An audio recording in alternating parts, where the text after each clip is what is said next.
I wanted to offer an opportunity really quickly, because we've run over time, to allow 1 or 2 questions from the audience, and then we'll wrap up. The panel is called Housing Options for At-Risk Youth, and for the, I'm thinking particularly since we're at a Jeanne conference, supportive housing, for the young people who don't meet the relatively narrow criteria of ACS access for supportive housing, which is the POP-I access, and only a certain amount of people meet that. I work at Street Work Project, where I do many supportive housing applications with young people who don't meet that criteria, who meet the criteria maybe under serious persistent mental illness, maybe other issues. What options do you think are missing for them? Last estimate of homeless youth that was seriously conducted was 3,800 homeless youth in New York City, many of whom don't access the RHY continuum. So I'm curious what you think, housing options could be there for them that are not currently there. I mean, that's, obviously the challenge that we have living in a, a very expensive city, even for working professionals. But I continue to go back to how do we help our young people be self-sufficient? And if budgeting wasn't an issue, which it always is, but if it wasn't, I would at least make sure that every young person who is identified as homeless has an opportunity to be part of our young adult internship program. One of the things that we are seeing is that many young people have never had that first job. I had a first job. Many people on this panel have had a first job, but you have now really a generation of kids that don't begin to enter the workforce until they're 30 years old. And what happens is that then projects, their lifetime earnings are not going to be what they should be because of that delayed entree. The program that I'm talking about, which has about 1,800 kids in it, but certainly could be ratcheted up at some future point, gives young people that work experience, gives them one of the things, in addition to maybe not having experience paying rent and doing other things, young people don't know what it's like to have to be on time for work. They don't know what they might, not all of them are going to be dressed as elegantly as Keith.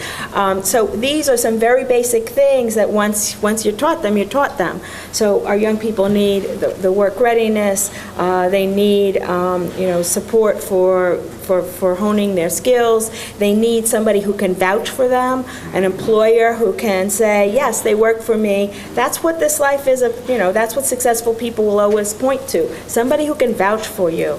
Our homeless youth don't have people who can vouch for them in that way. And so that's really, and then I think, one of the other things that I would look to is an equal investment in an educational, I don't care if you call it coach, guidance counselor, advocate, somebody who knows that system, how to get into the specialized high schools in New York City, which is far more competitive than when I applied. What's credit accumulation? How many credits do you need to graduate? All of those educational pieces that our young people are less familiar with. Hi, good afternoon. I have a question in reference to the Housing Collaborative Academy. I'm wondering, kind of a two-part question. How do the young people in foster care get connected to that program? So is it through the referral source of their foster care agency? And I understand you only had 2 graduating classes. Is there any way for young people that have recently left and already entered supportive housing to then participate in the program? So, Deputy Commissioner Benita Miller is right here, and she can probably answer those questions better, but I think I can.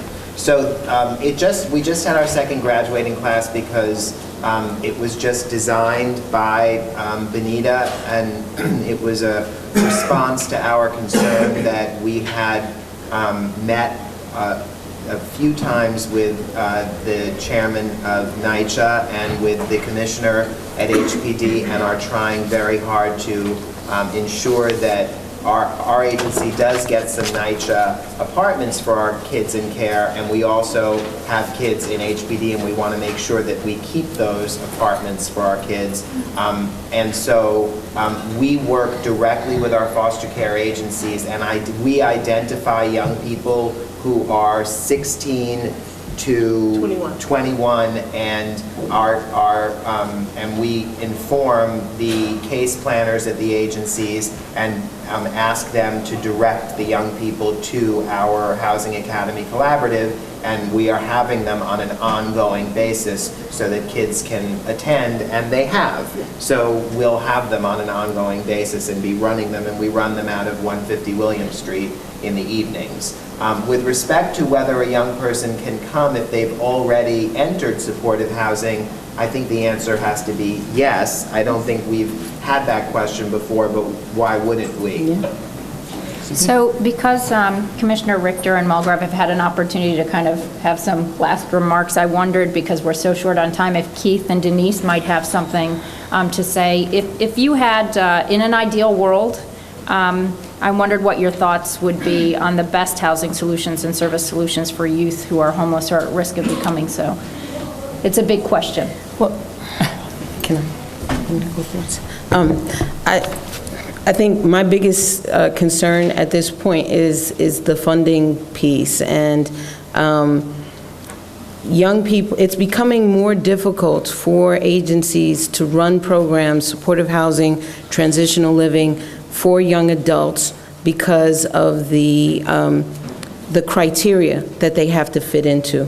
And so we need, from the provider end, we need more flexibility through the HUD definitions, et cetera, to be able to provide housing to young adults.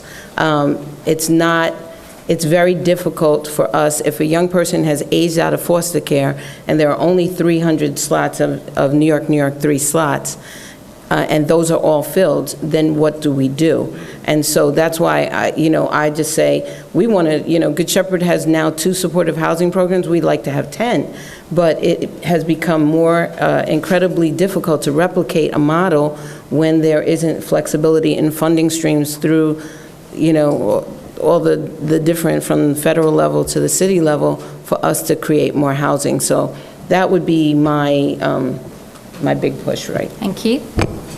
From my point of view, I would say mandatory supportive housing for people in aging out of foster care, because it's not all the time that you will have someone aging out of foster care who will be able to return to their families or will actually have the opportunity to have a family or something like that. So I would say 2 things. It's mandatory supportive housing and mandatory classes for people ages of 15 and up in foster care before they age out, so that way by the time they age out, it doesn't matter what their situation would be, they'll be ready for the world out there, and whatever comes their way, they'll be able to handle it instead of blindly being pushed out into the world with no skills, no knowledge, no nothing, and kind of have to fight and kind of fend for themselves. That's the main thing that in my opinion, kind of determines whether someone ends up as a statistic and ends up in jail or in a gang or something like that, like with many people I've known that comes from foster care or whatever, and rather someone who successfully ages out of foster care and becomes someone productive in our society. I think Thanks. that's right. So I just want to thank our... Can I say something? Yes? So I should say that Keith's latter idea, which is that you require this academy prior to a young person being able to enter into the application process for NYCHA or supportive housing, was something that we wanted to do. It is not legal, so we did not do it. You cannot require a young person to go to classes or to something like the Housing Academy in order to, it can't be a conditioned precedent for them going through the application process and getting housing. So we didn't do that. It's voluntary, but kids are coming, which is, I think, very encouraging. As a matter of fact, our first set of classes was in the worst weather you could ever imagine, and kids all came. So if you offer it, kids come. It's a matter of making it, desirable and serving food. So that's funny. I just want to thank all of our panelists this morning. Really a thoughtful conversation, and I'm really inspired by all of your work. And I want to thank all of you for coming as well, and the Supportive Housing Network for a great day. Thanks, everyone.